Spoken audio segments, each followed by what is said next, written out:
of the mission also was to monitor county social development funded projects.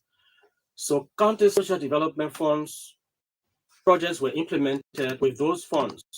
So we wanted to ascertain facts about those projects because we have heard from different communities lot of information about projects being implemented in the counties. So we wanted to verify those comments with our own statistics. So the teams visited the counties and were able to do that. So let me welcome them in studio before we go to the things that matter. In studio today are Jerryline Wonde. She's the coordinator of the youth engagement program. And also we have Leelah Semore, and she is the assistant to the gender office and program officer at CENTAL. So the both of them have come in studio so that we can talk about their visit in the field of recent. Let's begin with Jerryline. Jerryline, welcome to studio. Good morning, everyone. Thank you so much, Mr. Soda, for giving us the opportunity at this time. We appreciate it. Thank you. Leelah, let's see. Welcome to studio. Thank you, Mr. Soda. Good morning to everyone. I'm happy to be here. All right, so the both of them will be talking about their experiences in the field, what they gathered, and things that they saw in the field, so they can share with you, so that you can know what CENTAL is all about. CENTAL is not just about talking and criticizing. CENTAL is an evidence-based organization. So in order to speak to issue and be very firm and know what you're talking about, you should have all of the pieces of evidence to speak to them. So we were able to gather all of the, if not all, except for Monserrato, we were able to gather the project management committee reports. So yesterday we discussed two of the reports. We talked about Bomi and Bapulu yesterday, and today we are going to be digging deeper into the project management committee report for Riverside County, and the project management committee report for Grand Bassa County. So these committees implemented projects and they reported to the people of the counties. So it was based on these reports that we went in the field to verify. So the reports and the county sitting resolution, the county council resolutions. So the county council's resolutions are documents that are derived from county council sittings. So the citizens come together, they should come together from across the districts. I said should come together from across the district because there are concrete pieces of information gathered that delegates are taken from Monrovia to a county council sitting and then make decisions on behalf of the people who are in the district and in the counties. So they should come from the districts to come to the county council sitting to make decisions on their own behalf for projects to be implemented in the counties, in the communities and districts. So when those decisions are made, they come up into a document called the county council sitting resolutions. So those resolutions capture all of the projects to be implemented, and the implementation is left with a committee called the project management committee. So the project management committee is chaired by an individual and a couple of officers to be able to do this work. So they were able to do that. So these are the reports that we have with us in our hands today. So before we do that, let us go to little things that matter. Little things that matter. The Center for Transparency and Accountability in Liberia released press statements, two different press statements this month. The first was in commemoration of International Anti-Corruption Day. We called on the government of Liberia to show and be very, very robust in the fight against corruption by the president leading the process, showing the political will. Not just political will, but concrete political will. We've heard theoretical commitments to the fight against corruption. I think it is hard time that the president of Liberia be very practical in showing the will to deal with corruption. For too long, we've heard commitments and recommitments, but we have not seen the commitment being commiserated with actions. So what we want to see now is concrete actions taken. But as it stands, I mean, we are yet to see those things happening. And the people if we must gain the trust of the people, we must see the will from the leadership of the country. The will should be fulfilling and living up to different laws that govern, whether financial management laws, whether procurement laws, whether the code of conduct, all the different laws and other anti-graft laws. By showing commitment, it means that we will fill up all of the gaps, the vacancies that are created, that are still open at different anti-graft institutions. To check institutions, the GC is currently being managed by an officer in charge. For nearly 2 years now, the GC is managed by an officer in charge. The FIU, the LACC, to have 5 commissioners, but they have 3 as we speak. And different integrated institutions are not fully constituted to be able to fulfill their mandates. And these institutions are poorly funded. So if we must show commitment, concrete commitment to the fight against corruption, we should show that by ensuring that even the laws that we put on the book, they are followed. The code of conduct, declaration of assets. People should declare their assets, and they should make, so that the people can know what they come up with. Why it is true that the asset declaration does not in any way compel people to make their asset public, but for the sake of transparency and accountability, I think it is very good expediency that you make your asset public so that the people can know what you have. So if you have nothing to hide, I mean, there'll be no reason why you should hide your assets. You make it so confidential, and you even sign document so that nobody can be able to have access to your asset declaration documents. I think we must show commitment in that light. We also had a press conference yesterday, and in that press, we issued a press statement, a position statement on the recent designation of Nimba County Senator Prince Yamin Johnson by the U.S. government. We welcome that position of the U.S. government, and we call on the government of Liberia through the LACC to pick up the matter as it has been highlighted by the U.S. government, so that they can be able to investigate further. And we also called on the U.S. government and the government of Liberia to ensure that all those who are accomplices, those who knew that the senator was a senator, elected senator of a county in Liberia, Nimba County, and was then paid by the government of Liberia, and they were paying him equally for services that he never rendered, those people should also be held liable for abetting, for aiding and abetting. So they should also be held liable, and they should also be sanctioned for aiding the senator in the commission of the alleged crime that the U.S. government sanctioned him for. So we believe that if we must fight corruption, it should be holistic, and we should do it firmly. We understood that the LACC picked up a case that was reported by Daily Observer and involving the chair of the National Elections Commission for overstating costs of thermometer that they hired. And the LACC has released that investigative report. I think it was published today in the media. I think it's laudable. We commend the LACC for doing this, picking up this kind of thing. And then to Councillor Edwin Clark Martin, I think you are doing well. We want to encourage you to do more.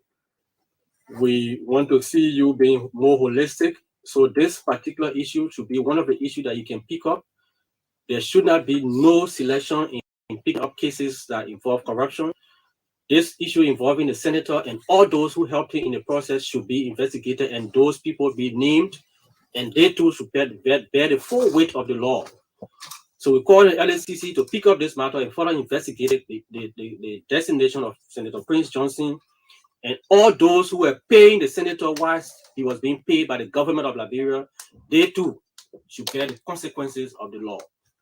So that's what we want to say to you, and we hope that our plea is going to be listened to, and we can do the right thing, because the fight against corruption must be holistic, and if we must gain the public trust, it means that we should not show any sign of being selective in fight. There should be no big fish or fishes in the fight against corruption. When it involves, whether it is from the top to the least, let us do it holistically across the board. The law should be the law, and the law should be above all. There should be no one, absolute one above the law. So the law of the Republic of Liberia remains supreme, and they should be enforced across the board. Thank you so much. Those are things we wanted to talk about. So the next thing we wanted to talk about, I will come to that in our discussion. So we're going to go ahead and we're going to take a break. When we come back, we go to our discussion. Let's take a break.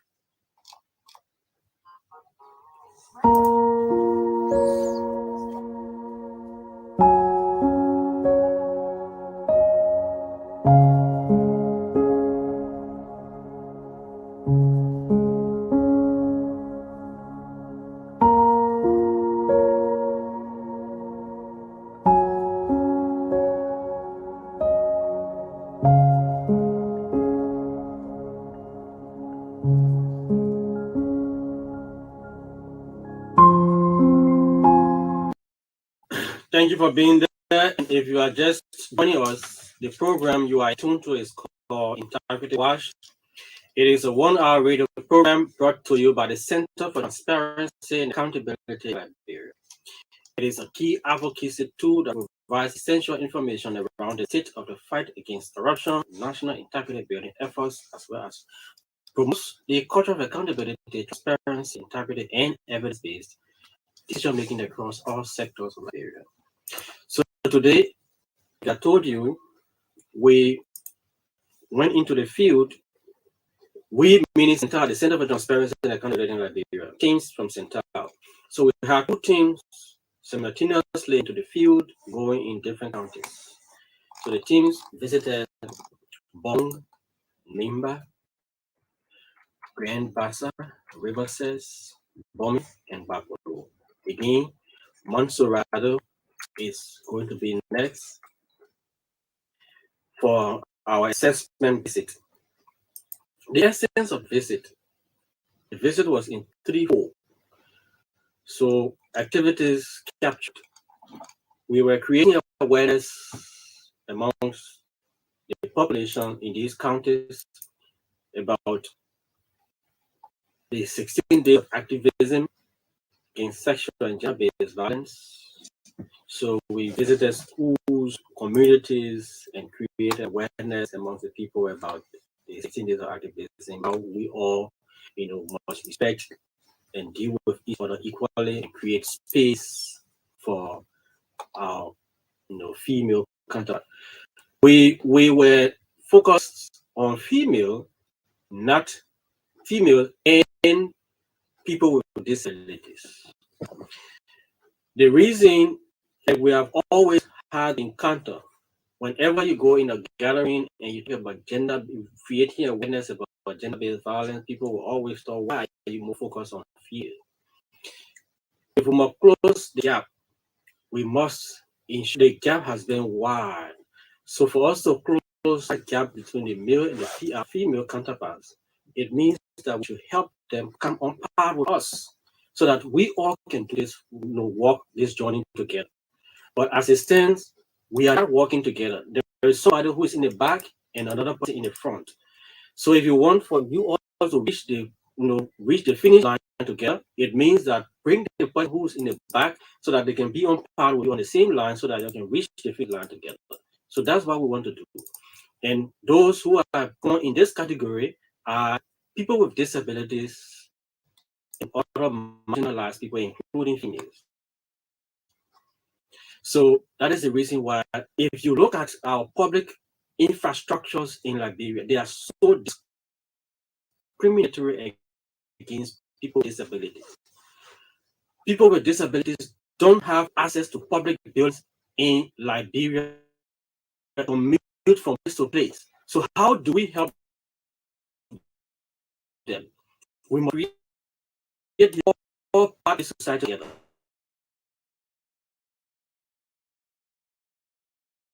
We cannot go into the community. The next thing we're doing into the communities, counties, was to talk about corruption, to create awareness about fight against corruption. Because corruption affects everybody. And if it affects everybody, it means that every one of us must join hands to fight it. The entire institutions cannot do it alone.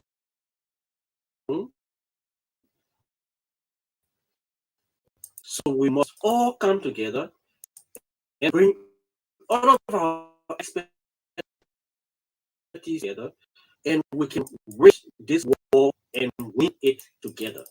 That is what we're doing. CENTAL is implementing. We take holistic approach to the fight against corruption.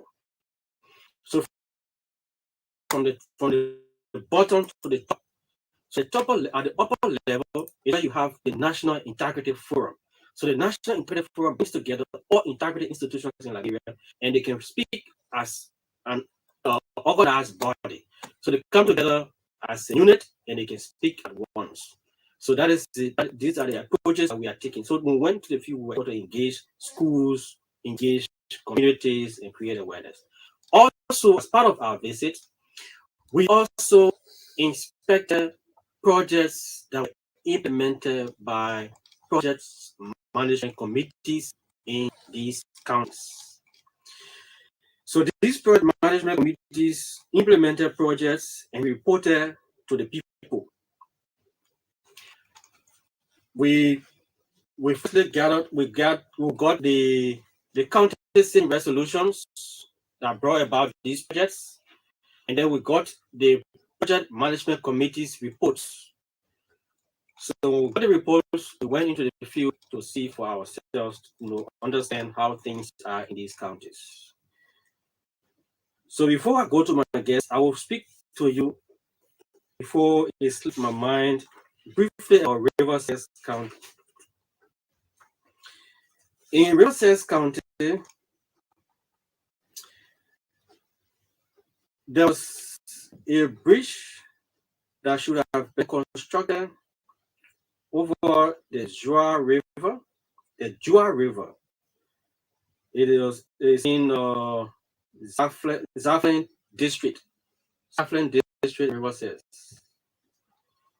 So that bridge is yet to be completed.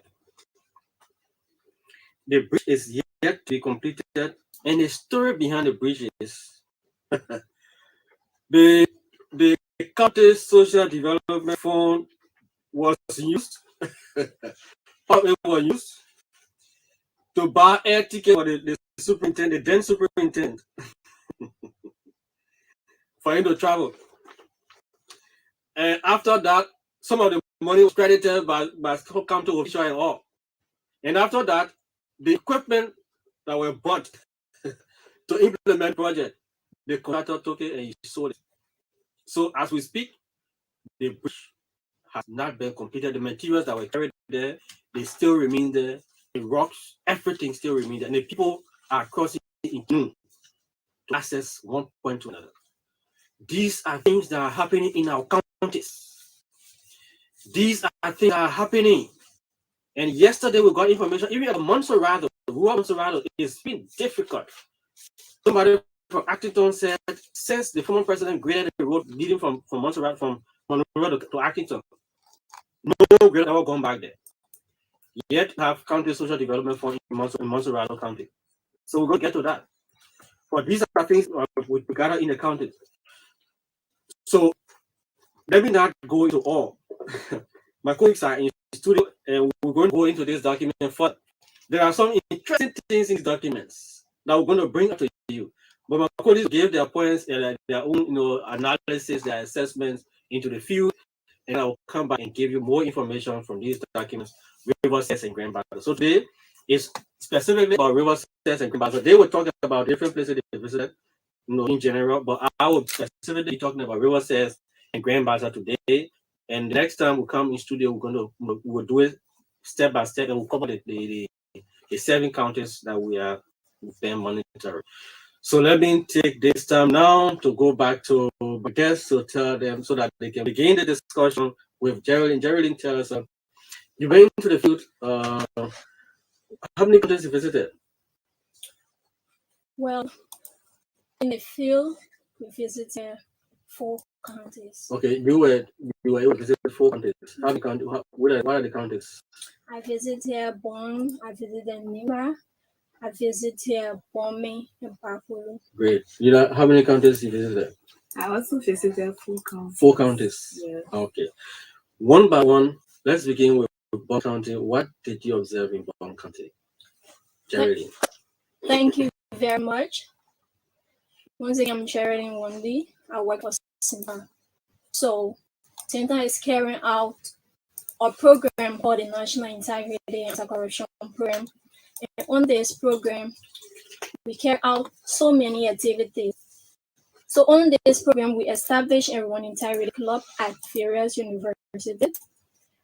And those students were trained, they reached out to schools to preach the message of integrity, because we train them to serve as ambassador of change. Because working with young people, we all know that we young people will play a key role in the fight against corruption. So on this program, we get young people involved. Not only that, on this program, we also have Advocacy and Legal Advice Center, where you report an issue in your community, where you find issues and redress. And on this program, we also carry out an open expenditure initiative that seeks to address citizens' concern, because if citizens have a concern and they are not informed, if they don't have access to information, how can they find redress? So that is how they set out for us to visit project site came about. Okay. So our county tour, we visited schools, we visited communities, and we visited project sites. So at the school level, we observed that students say corruption in the education sector is hard. The reason is teachers are underpaid, and supply for the education sector is not sufficient. In some of the schools, you observe that a whole school will only have teachers on government payroll, and the other teachers will be volunteering. So that alone makes students vulnerable to corruption, because those teachers will ask the student to place money in their corporate book and bring the assignment. If you cannot do it, you will fail under that teacher. And teacher will tell you that I'm not on payroll, and I have a family, my family had needs, so I have to address my family needs. So those are lapses in the education sector when it comes to the fight against corruption. When we visited communities, community dwellers said that the fight against corruption is key, it is a joint effort. Now, if at their level, at the local level, the citizens are trying their best, but they don't have access to justice, they are denied whenever they go to the health facility where government say that it's free, but to get tickets, you have to buy a ticket, you have to buy glove, you have to even get money to buy fuel or gasoline for them to fuel the generator in order to so those were concerns that was raised at the different locations. Citizens said it's key, but if we are fighting in the government, you spoke political word, and government is not willing to join the fight. All of the effort will be away because the higher authority have a key role to play in the local authority. When every one of us work together, then we can fight corruption and make Liberia a better place. Great. Now let's hear you. What are your observations? Things you observed in the places you visit? Some of the things, thank you, Mr. Suta. Some of the things I observed in the 4 counties that my team visited. First day we were a team of 6. I went to each county. Okay. We visited communities. We visited project sites. We talk about gender-based violence with special or key emphasis on economic violence against women. And then, schools, we noticed that the students, they all already have idea on corruption, what corruption is, and they experience that in their everyday life. And then we noticed that when it comes to sex education, that's something that's key in those schools, in the various schools. Okay. And they were bold enough to come and talk about it. Okay. And then we noticed that we visited some project sites in the rural county.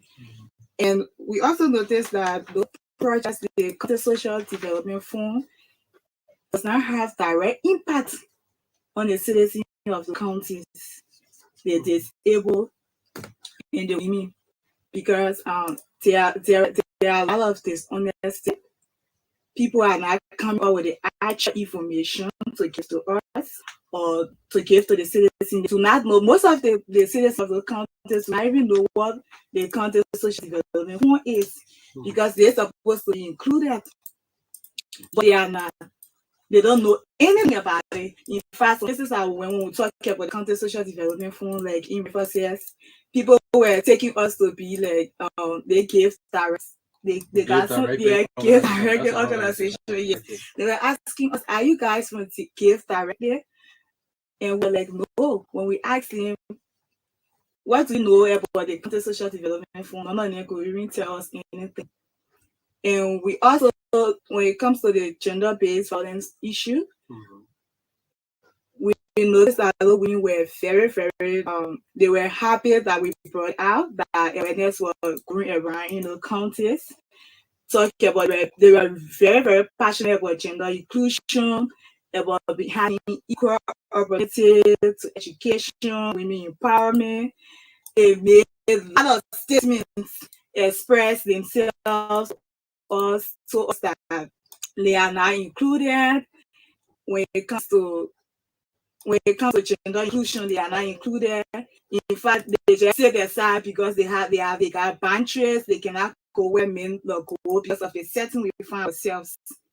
So there were a lot that were discussed and a lot of things we saw. Great. Okay.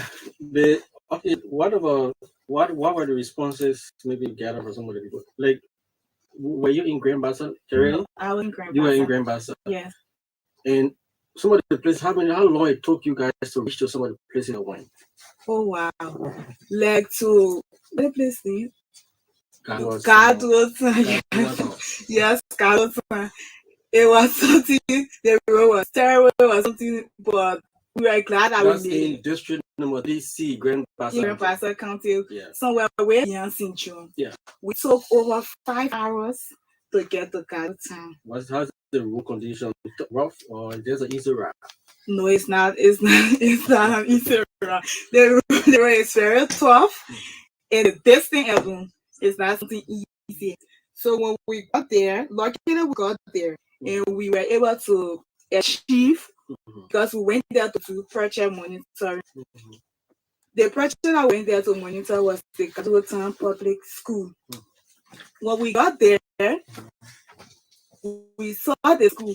For us, I would think it was a bit frustrating because the morning I was allocated for that school, what we saw is something very, very far apart, different, because approximately 80,000 United States dollars for the Ghettotown Public School. When we went there, we saw just 5 classrooms, just a building. I guess you're looking for the picture. Right? I want to show the exact amount. Yes, 80,000, approximately 8,000 United States dollars that were allocated for that technical project. But when we went there, it was something far from the reality, because if you allocated or you allocate 80,000 United States dollars for a project, that project should worth the 80,000 United States dollars. It should be durable enough that you can say, yes, I spent this amount on that technical project, but it was something far from the reality. It was just that the Ghettotown Public School just 5 classroom with 1 teacher law, a storeroom, and they build latrine at the back of the school. But there's the lane that there, the lane is huge. Enough space is there for you to do something concrete, durable, and that students or the citizens of Ghettotown can benefit from it. Is it completed? No, it's not. So I'm asking the question because the project management committee report from Ambassador County says the Ghettotown Public School project is 60% completed, and project costs $90,000 US in Grand Bassa County number C. I mean, $90,000 US for 5 classes, just 5 classes plus 1 teacher log in a storeroom. That's imagine that. Just a lone building like this in just Grand Bassa County. Then this is interesting. River says, because time is fast. Let me tell you about River says more. I spoke about the superintendent. I mean, do we renovate superintendent? Okay, these projects we are talking about, these reports were from 2018, 2019. Some of the projects, all of the projects we are monitoring, they started from 2013 up to 2019. Yes, 2019. So some of them were done in 2017, some of them done in 2018, and all of that. So these are the projects we are talking about. So renovation of a superintendent residence in Riverside County, and the costs $724,472. I'm talking about United States dollars. That's why I'm talking about renovation of superintendent residence. The place already built to renovate it, that the money here to about. Most of the times, they put that amount there for renovation of the superintendent compound. Instead of the renovation, we went to monitor that technical project. We saw that nothing, absolutely nothing was done there. The only thing they did, they built a generator house. I think we said they're just all small stuff and one well. That's all. So we asked him, why is ISA renovation of the superintendent compound, and now we see only a generator house and one little the West Island where the people still use our local, like the garden use to hold the water, to draw water from the well. So they were so confused, and the frustrating part of River says the people are there, they are not up to the information. There's too much politics in River Sales. The only thing they do is to criticize everything. Even the PMC men are there. You are not even on crime. That's okay for us, the information officer, and he's the worst person there because he don't want to be clear with us. He never wanted to tell us the truth, what it is, and what happened. When we asking about the superintendent residence, why is it they're not renovated, but we're seeing well in generator? He said the well that they use that amount on. He said because the pressure was on him, so he said no, we use like $3,500 to build a generator hall. And the well, that generator hall, there's no generator there. In fact, they use the place to shut now. So he's still using it for generator. They use it, no generator there. So it's just so frustrating. Still in River says, purchase of superintendent plane tickets. Romeo A. Quebec. So they withdrew the money withdrawn for the purchase of the superintendent plane tickets It is 290,466 $290,466. Now they still owe Pindic money for the supplement. Reverse account. The money is supposed to pay the balance is still owing $413. $4,013, yes. That's why they still owing. So these are reports that are coming up. I mean, like I told you earlier, CENTAL doesn't just speak on mere fallacies. When we speak with evidence.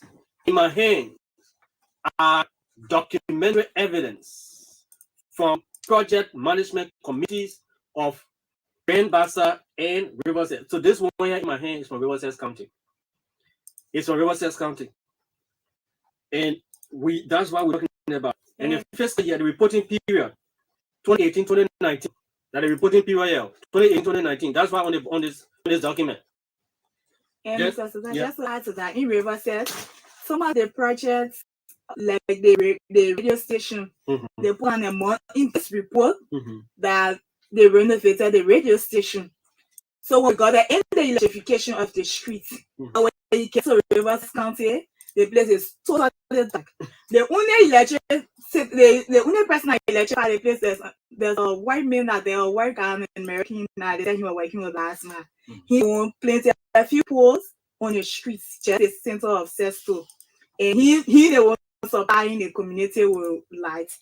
And the radio station we were about to go to the radio station because we're looking for that and I got radio station who can accompany us to the radio station. Only for us that we put the money in the report but we did not give it to the people for the radio station. Imagine. Yes, it's in the report. The money they gave on the money was allocated for the radio station.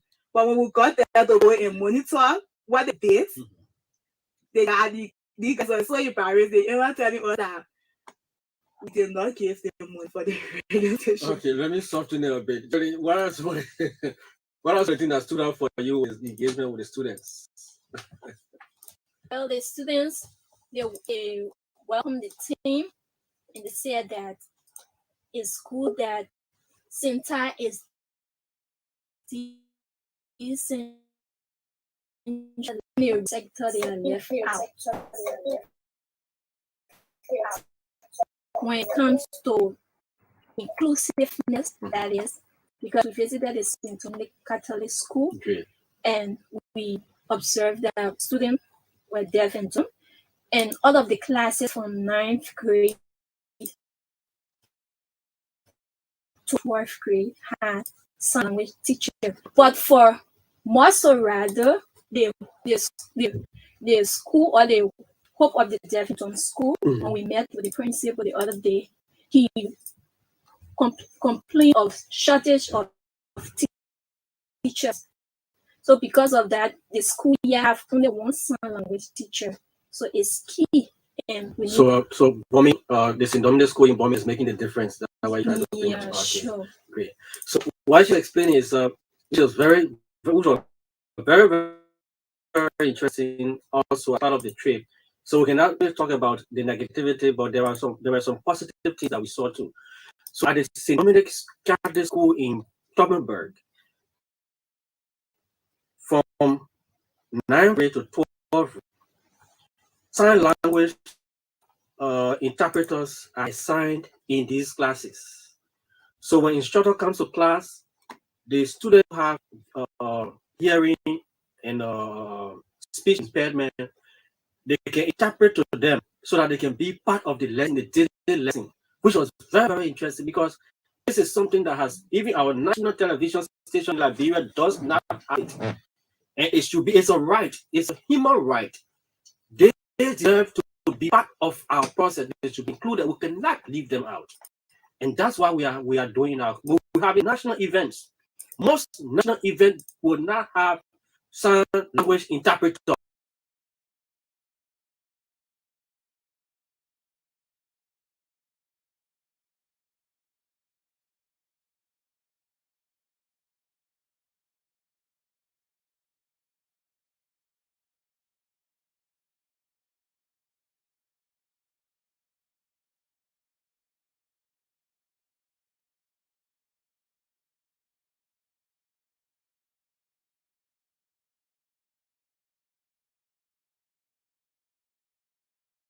We must say thank you to the guest house for that. Okay, let us take a few calls. We've been talking about our assessment visit to the counties of recent. So our team went to the counties and they were able to assess things that are happening in the counties, and we saw the negativity and we saw positivity as well. And we just talked about it in Dominic Catholic School. And there are other things that we saw that stood out very well among the things that were in the county. So the call and be part of the program 0779 00691. 0779 000 That's the number to call. Be live on the program Integrity Watch, and we are live on ECOWAS Radio this morning. ECOWAS Radio is the assigned frequency of 91.5 FM. It's relayed on from FM in Monrovia. So we can now take your call. The lines are open for you to call to be part of the program, so that we all can have this conversation together, and we can. And also in Bapuru County, we had a discussion yesterday. In Bapuru County, over 200,000 was said to have been spent on Bapuru City layout. Okay, we have a call on the line. Good morning. Your name and where are you calling from? Okay, you see your name is? Okay, Josiah, let's hear you.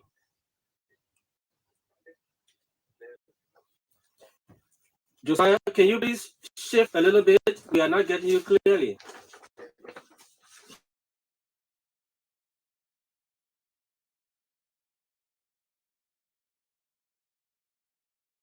Shift a little bit.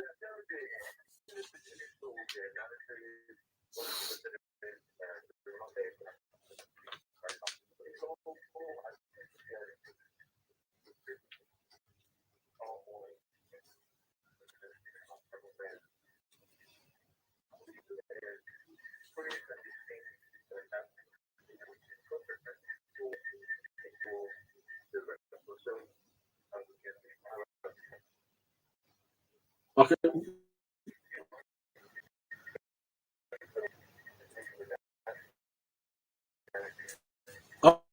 Okay, to hear you, but I think you say we should put the right people in the positions that we can make sure that we fight corruption like this. I think that was the key point that you tried to raise, but we were training to really understand what you were saying. So the number to call program is 0779 000, that is 000691. That's the number to call to be live the program. It's after the watch, and it's 1 hour radio. We have a caller on the line. Good morning. Good morning, caller. Your name and where are you calling from? Let's see where you're calling from. Good morning. My name is Elijah K. I'm calling from Brooklyn. Okay, Elijah.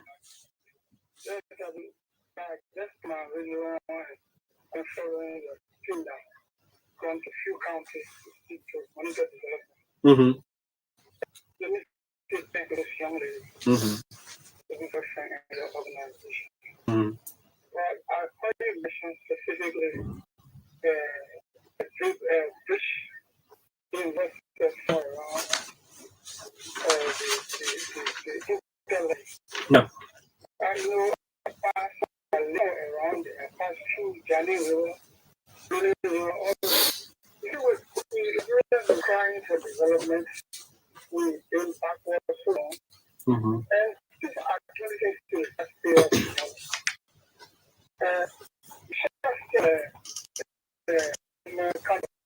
to be played with like where people will take this project and make use it. Hello? Yep, we hear you. Let's use the project money Okay. Thank you.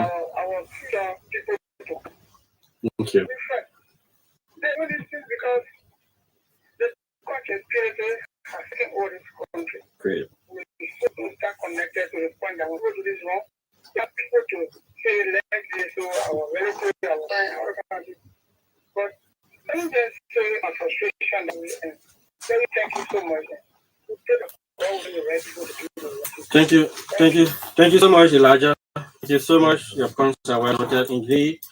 And these are some of the recommendations, but we'll come to the recommendations in a few minutes' time. So we can just take 2 callers. We can be able to, have you. Do not to call to be live on the program. 0779 0000691. 0779 0000691.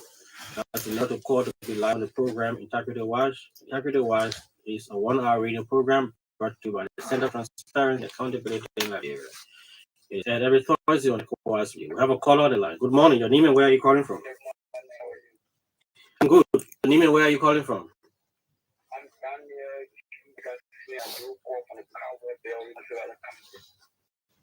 Daniel, let's hear you. Yeah, thank you so much for the topic on discussion. Speaking to you, Amano, if any songs of the Rangers County would acquire education, but for me to even visit my own country, it can be difficult because time I visit the country, a lot of things that burn with me, so I don't love to go there. Because the country I find ourselves in, especially our own people that get bread to all, the justice or corruption to be one part of the state. If you go there, those things that is supposed to do, where the country is supposed to be, or one of the best things in the republic is you realize that we just vessel those things for themselves, and at the end of the day, the country is honored. The best men and women that will vest those things will be the same people that will be in the media today, they want the but nothing will improve if we are facing the whole country that works, because the whole country that works, Okay. even us and God, please don't do it. Thank you. Thank you, Daniel. Thank you, Daniel. To see the impact of the Nigerians, to more especially our country, those people in hard ability, they need To do the right thing. Daniel, thank you. Thank you. We don't have time in our favor. Thank you. We don't have time in our favor. We'll go to our guests to just talk quickly so that we can conclude on the discussion. Leelah, let's begin with you. Yeah. So,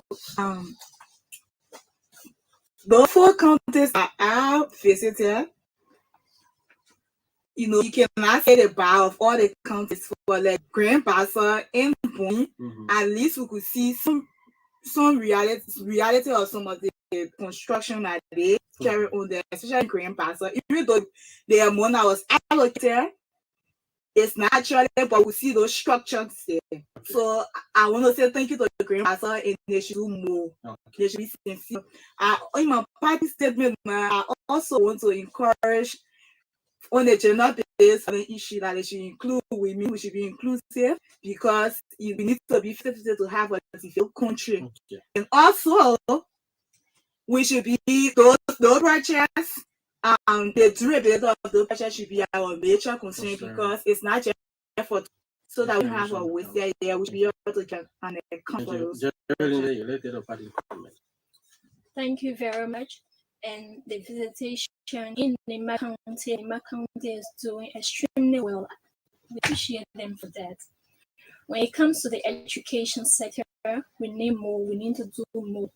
Even in every sector, the health sector, the education sector, the security sector, all of those sectors, government needs to put more money so that our country can be developed and the Liberia want to see. So we all can do the best thing. And we want each and everyone, if you are placed a position to serve, do the right thing and serve people, so that your value and norms can now be or compromise. So we want to say Thank do you. the right thing at the right time Thank when you. no one is watching. Thank you so much. The voices So you've been hearing, the last one you heard is Jerryline Wonde, and earlier the voice you heard was Leelah Semore, and they've been talking about their visit to the field of recent. One of the recommendations the people and we must put on everything that we can develop our country. People corrupt our money and they go with impunity. And some of them are covered up with very people in leadership. This must come to an end. That's the only way we can fight corruption and be firm and show commitment to fight against corruption when we stand firm and put the end to the cultural impunity in Liberia. Program is Saturday Watch, a 1 hour program brought to you by the Center of Transparency and Accountability in Liberia. Sam Zota and the media communication. My colleague Mark and the currently next choice.